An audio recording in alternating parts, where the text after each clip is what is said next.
சாலிஹான ஒரு மனைவி உங்கள் வாழ்க்கையில் கிடைக்கக்கூடிய மிகப்பெரிய சந்தோஷமான ரசூலுல்லாஹ் சொன்னார்கள். உங்கள் மனைவியிடத்தில் நீங்க நிறைய குறை காணுங்கள் வைங்க, ஒழுக்கத்துல ஒரு குறையும் காணல வைங்க, அந்த மனைவியை ஒரு நாளும் நீங்கள் இழக்க முயற்சிக்க வேண்டாம்.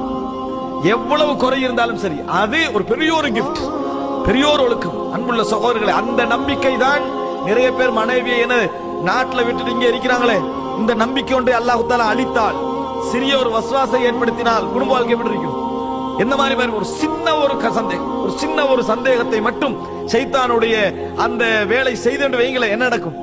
குடும்ப வாழ்க்கை எங்கேயோ போயிடும். அதனால பெண்களை பொறுத்த வரைக்கும் இரண்டாவது செய்ய வேண்டிய மிக முக்கியமான விஷயம், தன் கணவன் 0 பாயிண்ட் கூட சந்தேகப்படுவதற்கான எந்த வாய்ப்பையும் என்ன செய்யக்கூடாது, வைக்கக்கூடாது. சந்தேகப்படுவதற்கு சான்ஸ் என்ன செய்யக்கூடாது, இருக்கக்கூடாது. அப்படிப்பட்ட ஒரு ஒழுக்கம் உள்ள பெண்ணாக இருக்க வேண்டும். ஹலாலுடைய எல்லைகள் இருந்து கூட ஒதுங்கணும். அனுமதிதானே லெவலுக்கு என்ன செய்யக்கூடாது, போகக்கூடாது. ஷைத்தான் எல்லையில தான் இருப்பான். இது ஹலால் என்றால் பரவாயில்ல, இது சந்தேகங்கள் வரக்கூடிய இடங்கள், சந்தேகங்கள் வரக்கூடிய இடங்கள் என்று தவிர்த்துக் கொள்ளணும். சஃப்புகள்ல எது சிறந்த சஃப்பு?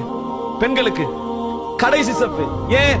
முதல் சஃப்பு தான் சிறந்தது. ஆனால் ஒழுக்கம் என்பதனால் இஸ்லாம் என்ன செய்கிறது, கடைசி சஃப்பை வைக்கிறது. ஏன்? முதல் சஃப்பு சந்தேகத்துக்குரியது, முதல் சஃப்பு சந்தேகத்துக்குரியது என்பதை நாம் என்ன செய்ய வேண்டும், புரிந்து கொள்ள வேண்டும். அன்புள்ள சகோதரர்களே, ஆக மிக முக்கியமான அடிப்படை இது, மிக முக்கியமாக புரிந்து கொள்ள வேண்டிய அடிப்படை இது.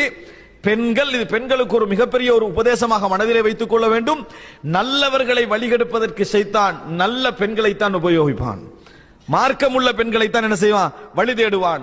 சமுதாயத்திலே நல்லவர்கள் சீரறிவதற்கு இந்த பெண்கள் என்ன செய்யக்கூடாது, காரணமாக இருக்கக்கூடாது. கற்புக்கு இறைவன் மறுமையிலே தரக்கூடிய மார்க்ஸ் இருக்கிறதே, அது மிக பெரிது என்பதை என்ன செய்ய வேண்டும், பெண்கள் புரிந்து கொள்ள வேண்டும்.